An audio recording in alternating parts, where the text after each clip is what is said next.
a todos. Bem-vindos, irmãos e irmãs, ao nosso encontro, quarto domingo da Quaresma, domingo da alegria. Apesar do convite do Senhor para a nossa conversão, o tempo da penitência, hoje a alegria toma conta do nosso coração, porque refletimos sobre a vida do Senhor entregue no amor para garantir a nossa salvação. E assim, irmãos e irmãs, iniciemos esta celebração em nome do Pai, do Filho, do Espírito Santo. Que a graça de nosso Senhor Jesus Cristo, o amor do Pai e a comunhão do Espírito Santo estejam sempre convosco. Irmãos e irmãs, no início desta celebração eucarística, peçamos a conversão do coração, fonte de reconciliação e comunhão com Deus e com os irmãos e irmãs. Deus Todo-Poderoso, tenha compaixão de nós, perdoe os nossos pecados e nos conduza à vida eterna. Amém.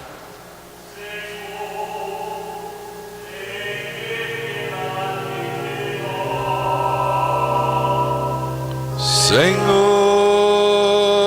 tem de piedade de nós.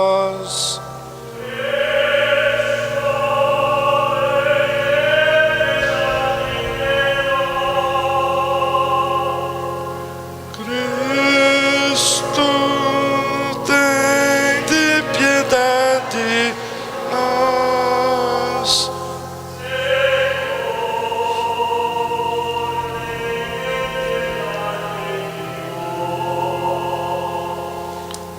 Senhor,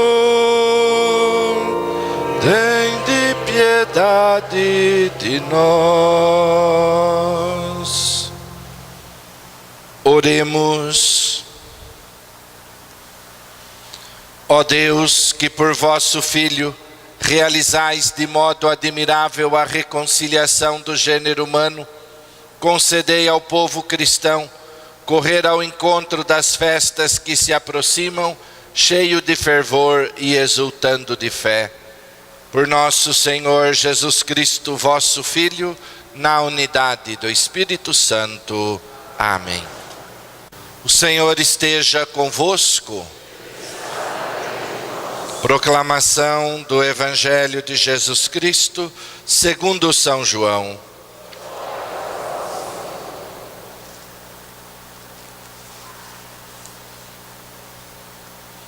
Naquele tempo, disse Jesus a Nicodemos: do mesmo modo como Moisés levantou a serpente no deserto, assim é necessário que o Filho do Homem seja levantado, para que todos os que nele crerem tenham a vida eterna. Pois Deus amou tanto o mundo que deu o seu Filho unigênito, para que não morra todo o que nele crer, mas tenha a vida eterna. De fato, Deus não enviou o seu Filho ao mundo para condenar o mundo, mas para que o mundo seja salvo por ele. Quem nele crê não é condenado, mas quem não crê já está condenado, porque não acreditou no nome do Filho unigênito. Ora, o julgamento é este: a luz veio ao mundo, mas os homens preferiram as trevas, porque suas ações eram más. Quem pratica o mal odeia a luz e não se aproxima da luz, para que suas ações não sejam denunciadas. Mas quem age conforme a verdade aproxima-se da luz, para que se manifeste que suas ações são realizadas em Deus. Palavra da salvação.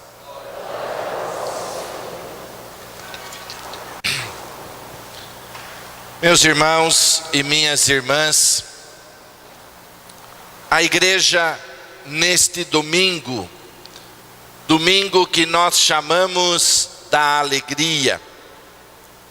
O quarto domingo da Páscoa, da Quaresma, é o domingo que a igreja, como se desse uma pausa no espírito da penitência, para encher o nosso coração de esperança, de alegria, em vista da vitória de Cristo sobre o pecado e a morte, que será celebrada na Páscoa do Senhor.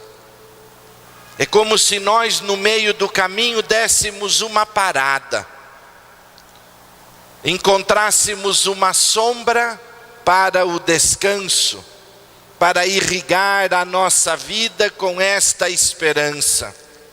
Em Cristo nós temos a vitória, e desta vitória nós participamos. Ele anuncia para nós a nossa libertação e proclama: alegrai-vos, encham o coração de alegria, porque isso nos fortalece. Meus irmãos e minhas irmãs, ouvimos na primeira leitura de hoje o povo que é levado ao exílio na Babilônia. É levado ao exílio porque eles se distanciaram do projeto de Deus, colocaram no meio deles a injustiça, a falta de cuidado com a vida e com os irmãos, e a consequência deste afastamento do projeto de Deus e a aproximação do projeto do mundo teve um desfecho doloroso para o povo de Israel. Eles foram conduzidos ao exílio da Babilônia. 70 anos viveram longe da sua terra, quase que numa escravidão. Depois deste período, com a terra devastada, o país devastado, eles vão voltar, e Ciro, o novo rei, vai então reconstruir o templo em Jerusalém e reconduzir o povo para a sua terra. Imaginem, meus irmãos e minhas irmãs, depois de uma experiência dolorosa, a alegria de poder voltar à terra, de não ter esquecido de Jerusalém, de não ter esquecido do projeto de Deus, do povo que manteve em seu coração a fidelidade, o povo que cultivou o amor em seu coração. Voltam com alegria para a sua terra. O profeta vai lembrar: grita de alegria, filha de Sião, canta Israel, alegra-te e exulta. Lembra o profeta Sofonias, que é a antífona da missa de hoje. A palavra de Deus, meus irmãos, continua alimentando o motivo da nossa alegria.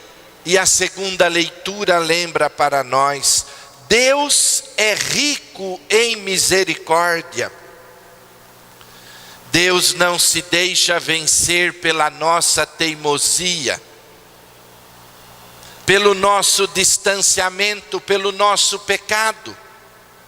Ele é misericordioso, por causa do grande amor com que nos amou. Ele vem ao nosso encontro para nos salvar.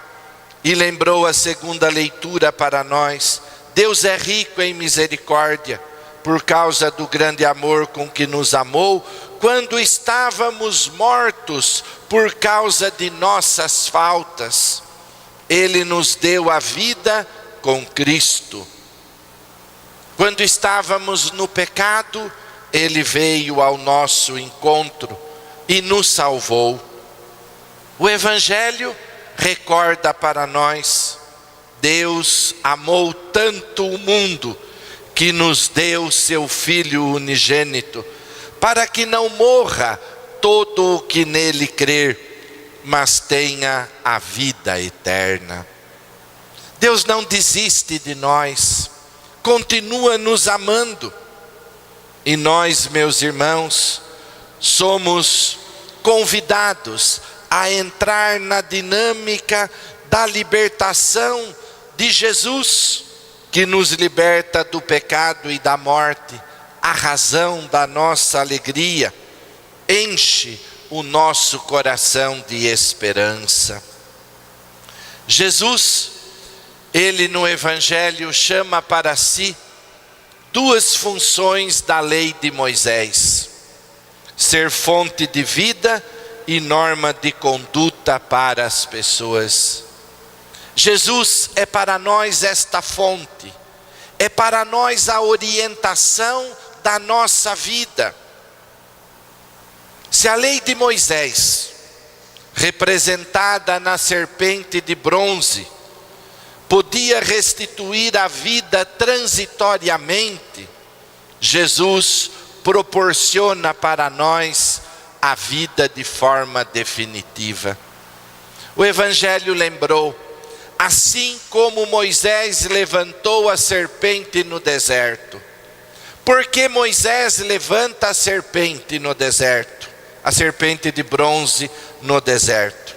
O povo se revoltou contra Deus, brigou com Deus, falou muita coisa que não devia, nos tirou do Egito. Lá estávamos bem. E o Senhor trouxe este povo para o deserto, para que aqui morresse de fome. Ingratidão. Sofreram 600 anos na escravidão, clamaram, pediram tanto a libertação. Deus, com mão forte, liberta o povo da escravidão de Israel, vence o faraó e está reconduzindo o povo para a terra prometida. Mas ela não é dada de mão beijada. Ela tem que ser preparada. E aquele povo, a caminho da terra prometida, tem que converter o coração, porque senão reproduz o Egito da escravidão. E eles estavam resistindo e se revoltam. E a consequência da revolta são as serpentes que atacam o acampamento. E lógico, diante da picada da serpente, a morte era evidente. E o povo vai clamar: Senhor, nos livre da morte, seja misericordioso. E Deus então vai atender o pedido e vai dizer para Moisés: faça uma serpente de bronze e erga na ponta de uma haste e coloque esta serpente no meio do acampamento. Os que forem picados, olhando para a serpente, serão curados. Meus irmãos, é o sinal da misericórdia de Deus que cura o homem tomado pela força que o destrói, que o leva à morte, o pecado. E aí Jesus vai no Evangelho dizer para nós: assim como Moisés levantou a serpente no deserto para ser o sinal da misericórdia, aquilo que cura o homem e o restaura na força do amor, que faz com que ele não seja o homem que murmura, mas o homem que louva e agradece. Assim, Jesus será levantado na cruz, não mais a serpente, mas o próprio Filho de Deus será erguido na cruz, para curar o coração corrompido pelo pecado. O Senhor nos restaura na força do seu amor. Deus amou tanto o mundo, Deus nos ama tanto, ama você tanto, que não quer a nossa morte, a nossa destruição, mas sim a nossa salvação.